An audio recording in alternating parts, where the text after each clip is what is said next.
of who we are, no matter what age you are. This speaks directly to us. Jesus challenges us all today, no exception. Can you actually believe He said this? Blessed are the ones who have not. Are you kidding me, Jesus? Blessed are the ones who have not. Yeah, consider this. You know that in subway systems of some of the really great cities of the world, like New York City, the trains and their tracks do not run at the same depth. Not all the time. Some lines are deeper underground than others. At some junctures, one line runs below another. And making those connections means you've got to go up and down a flight of steps. Well, so too are the intersections of heaven and earth. They too occur at several different levels. Now, at one level, we have the incarnation itself, the birth of Christ. And heaven and earth intersect literally in the person of Jesus of Nazareth. At another level, we see angels, the shepherds, the star, the magi, the crowds that surround Jesus. Heaven and earth intersect by contact with one another, though always at heaven's initiative. And at still a much more profound and deeper level, we see the teachings of Jesus. Heaven and earth literally intersect at ethics and lifestyles. Now we get nervous. Years ago, the president of Haverford College wrote a book entitled Blue Collar Journal. And it's an account of his experience during a 6-month sabbatical. And he writes he wasn't really sure how to spend those months. At first he thought he'd write another book about his field of endeavor, labor relations. But you know, he'd already done that before. And then he thought, well, maybe he would be a visiting academic professor at some other institution. But you know, he did that before too. And then he got this really bold idea. You know, those are kind of getting in trouble, right? He got this really bold idea. Why not do something brand new? Something new. Why not find out something about labor relations from the other side of the desk, from outside the library? So he spent this sabbatical in a very different way. He spent 2 months as a ditch digger, 2 months as a dishwasher, and 2 months as a lumberjack. And when this was all over, he said this was the most broadening educational experience of his entire life.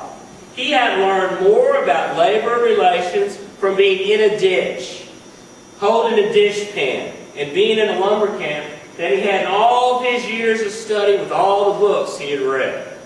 Out of that experience, he came as close to any person in his own class who could actually understand a little bit of how workers really and truly live. Isn't that interesting? Isn't it interesting to wonder what would happen if each one of us did something like that? Yeah. Maybe not in actuality, but have you walked in the shoes of somebody else in your mind? Have you done that? I mean, really and truly get out of your shoes, but get into someone else's. What if a person from the suburbs went to go live in an inner city slum? What about that? What a profound experience that might be. You know, Dorothy Day put it this way. You can't know the poor unless you live with the poor. And many people think she's wrong. I think she's right. Tell you what I did. I went to go work in the slums of Memphis. We're talking the slums, and that's a nice word to call them. The clinic where I worked at had barbed wire all around it, and for good reason. When I drove up in my car, I had to wait for the armed guard, whose name was Jesse, had a big gun right here. He walked me from my car to the front door of the building, which is about from here to there. And then when I left, he had to walk me from there to here. Yeah. Real barbed wire. Real armed guards. I felt like I was in court for a change. It was great, you know? But you know, down in the slums, and there is no better word, it was the slums. Here people live day by day, literally, and I do mean literally, They lived at ground level. But it was also a happy life. Indeed, because there is no installation to reality. This is just the way it is. Now, true enough, life was hard. It was tough, and there were very few options. And yet, you learn something. You learn that living is about loving, not just about having. And that bears repeating. You learn that living is about loving, not just having. And it's probably why I'm standing right here today. Ever wonder how I got here? I came from Memphis, really. And that's why I'm here today. You got to see what's really most important in your life. What is the most important thing? And so, paraphrase Jesus just a little bit. Blessed are the ones who live on the edge of life.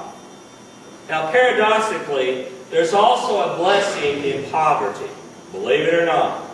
And if those who live this can understand and accept it, it is a blessing. Because living on the bottom end of society gives you a ground level view of humanity. And it really does. Being helpless, useless, often hopeless, helps you to appreciate how precarious and fragile the human condition really and truly is. How much you absolutely, positively depend on your God. The poor. Being hungry reminds them of their animality. Yes, I did say animality, animal. The closeness to physical creation.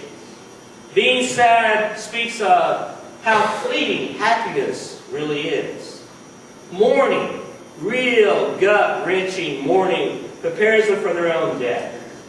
Humility recalls them to the humus, the earth, the origin and destiny of us all. Being ridiculed and persecuted teaches them the limits of human justice. You've never been insulted until you've been poor. Then you'd really get it.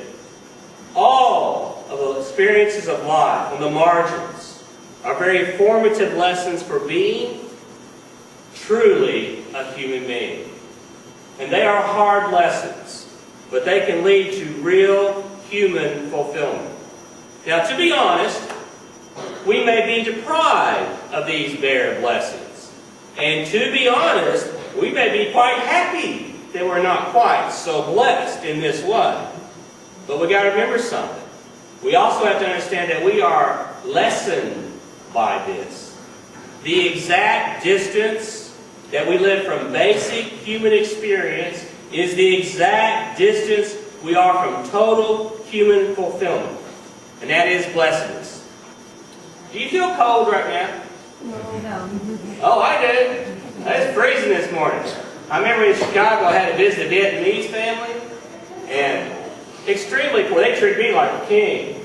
But I spent the night in Chicago. It must have been with the wind chill 40 below, and there was no heat in the building because they ain't getting 40. You want to talk about cold? You come with me to Chicago in the middle of winter. That's really gut-wrenching cold. But they treated me with absolute royal hospitality. The poor, no thanks. And so back to you and me. There is nothing wrong in having a big car, except that it may be a symbol of yourself. Look what I did. There is nothing wrong with having a big house, except that it may separate the family even farther from each other. There is nothing wrong with keeping your parents in a rest home, except that it can put distance between you and their experience of their suffering and death. There is nothing wrong with money, except it may insulate you from the radical feeling of humble dependency. Humble dependency. And this is not about feeling guilty. I'm not Irish. I could care less about that. You know what I mean? But it is about balance. And why is it important? I'm not out to make you feel guilty. That's not the point. That's not what Jesus is saying. But it is about balance. About keeping your priorities straight. It is about that. And the poor teach us